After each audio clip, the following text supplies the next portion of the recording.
Buenas tardes, nosotros somos el grupo 2 y le hablaremos de nuestro tema, que es irrigación carótida interna y conformación de la irrigación del circuito arterial del cerebro, también conocido como polígonos de Willis. Bueno, en este trabajo le partiremos hablando de la arteria carótida común, que es esta, que se divide en dos, la arteria carótida interna y la arteria carótida externa. Pero en este trabajo, en este video, hablaremos y nos enfocaremos en la arteria carótida interna. Esta. La arteria carótida interna se divide en cuatro porciones. La porción cervical que comienza desde C4, ascendiendo por el cuello hasta atravesar el cráneo. Cuando atraviesa el agujero carotidio, comienza la conformación petrosa. Y nos encontramos con el músculo esternocleidomastoideo y el digástrico posterior. Aquí, en esta zona, nos encontramos con el músculo estiloideo. Aquí, el nervio que vemos acá es el nervio glosofaringeo. El nervio que está acá es el nervio hipogloso. Todas estas estructuras están ubicadas de forma lateral. La arteria que podemos apreciar aquí es la arteria occipital, que pasa sobre la arteria carótida interna. Sobre C4 tenemos una relación anterolateral que sería con la vena yugular interna. Y tenemos dos relaciones posteriores que serían con el nervio vago y el ganglio cervical superior, que esta es la más próxima a la arteria carótida interna. La arteria carótida interna, si bien se puede dividir en cuatro partes, como dijo mi compañero Martín, se puede dividir también en 7 segmentos anatómicamente. Empezaríamos por el segmento cervical, el cual se llama así porque pasa por las vértebras cervicales. Eh, este da origen a la arteria carótida interna a partir de la bifurcación de la arteria carótida común. Está igual relacionada con la faringe, está como por esa área. Después nos encontraríamos con el segmento petroso, el cual entra a la cavidad craneal a través de los conductos carotidios. Los conductos carotidios se encuentran en los huesos, en las secciones petrosas de los huesos temporales, por eso se llama sección petrosa o segmento petroso. A continuación encontraríamos el segmento rasgado, se llama segmento rasgado o lacerum, porque tiene que pasar por un sector llamado agujero rasgado anterior. Después de eso pasaría al segmento cavernoso. Del segmento cavernoso empieza a sacar harta ramificación en la arteria al interior de los senos cavernosos. Luego vendría la parte cerebral, o sea, la sección cerebral que vamos a dividir en 3 partes anatómicamente, así hacer las 7, que vendría empezando por la sección o el segmento clinoideo. Esto empieza desde los senos cavernosos hasta la apófisis clinoidea anterior. Después de eso tendríamos el segmento oftálmico, que se llama así porque de ahí sale la arteria oftálmica. Y finalmente tendríamos el arteria, o sea, la sección comunicante. La sección comunicante se llama así porque su fin comunica los sistemas vertebrovascular y carotidio. Eso. Continuando la presentación, hay dos estructuras que se encuentran en el inicio de la carótida interna, que son el seno y el corpúsculo carotidio. El seno carotidio es la dilatación que tiene el inicio de la carótida interna, es decir, es que las paredes de las arterias se dilatan. Y allí se encuentran unas estructuras que son receptoras de presión. Estas estructuras que tienen el cuerpo son capaces de captar la tensión arterial. Cuando están altas, se activan los receptores del seno carotidio y le avisan al cuerpo que la tensión está alta y que busquen otro mecanismo para bajar.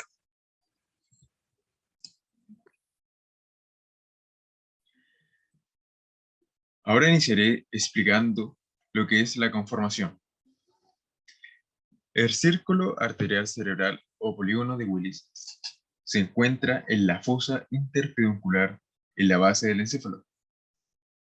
Está formado por la anastomosis entre las dos arterias carótidas internas y las dos arterias vertebrales. Las arterias comunicante anterior, cerebral anterior, carótida interna, comunicante posterior, cerebral posterior y basilar contribuyen al círculo arterial cerebral. En esta imagen podemos apreciar las arterias de la superficie inferior del cerebro. Obsérvese la formación del círculo arterial cerebral por acá al medio. Como dato, se ha eliminado parte del lóbulo temporal para poder mostrar el trayecto de las arterias cerebrales medias. Ahora una pregunta. ¿Pero cómo es que se forma este círculo arterial cerebral? Este está formado principalmente por la arteria carótida interna. Esta va a descender de una forma vertical a través del cuello hasta penetrar la cavidad craneal a través del conducto carotidio en la porción petrosa del hueso temporal.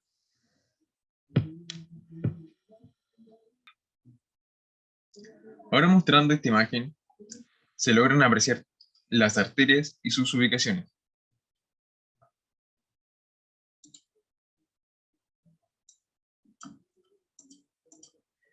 Iniciamos con la arteria comunicante anterior, que está por acá arriba. Las arterias cerebrales anteriores. Y las arterias carótidas internas. Las arterias cerebrales medias.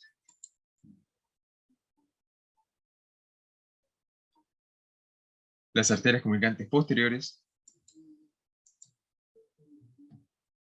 Y las arterias cerebrales posteriores, que son ramas de la arteria basilar. Todas estas arterias corresponden al polígono de Willis anterior.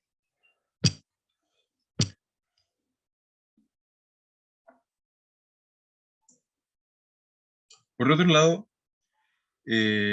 tenemos las arterias cerebrosa superior.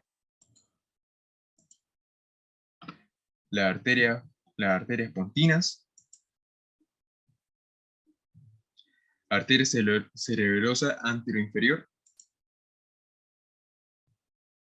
la arteria cerebrosa posteroinferior y la arteria espinal anterior, que en esta imagen no se logra ver, pero estaría entre medio de la arteria vertebral en forma de V, por este lado.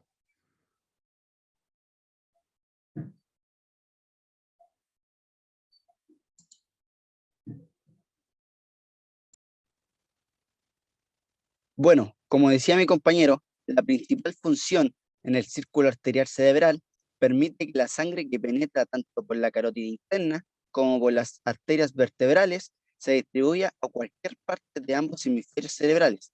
Las ramas corticales y centrales proceden del círculo e irrigan la superficie cerebral. Las variaciones en el tamaño de las arterias que forman el círculo arterial cerebral son frecuentes y se ha descrito la ausencia de una o ambas de las arterias comunicantes. A continuación veremos una imagen de las arterias del polígono de Willis. La número 1 que podemos observar acá sería la cerebral posterior. La número 2 sería la cerebral media. La 3 y 4 sería la cerebral anterior. La 5 la arteria comunicante. La 6 la carótida interna. La 7 la comunicante posterior. Y la 8, que sería esta, que emerge de abajo, sería la arteria basilar. ¿Qué pasaría si se obstruye el flujo de sangre? en uno de estos, si se obstruye el flujo de sangre de alguna parte de esta estructura, las arterias que irrigan se quedan sin oxígeno y sin nutrientes. Esto da lugar a lesiones cerebrales que pueden manifestarse a través de diversos síntomas. Según la zona afectada, algunas consecuencias de esto son parálisis o debilidad en la mitad del cuerpo, cambios de personalidad, afasia, pérdida de sensibilidad en las extremidades, problemas visuales como la hemionopsia, etc. A continuación, lo dejaré con mi compañero Nicolás Robles, quien dará la conclusión.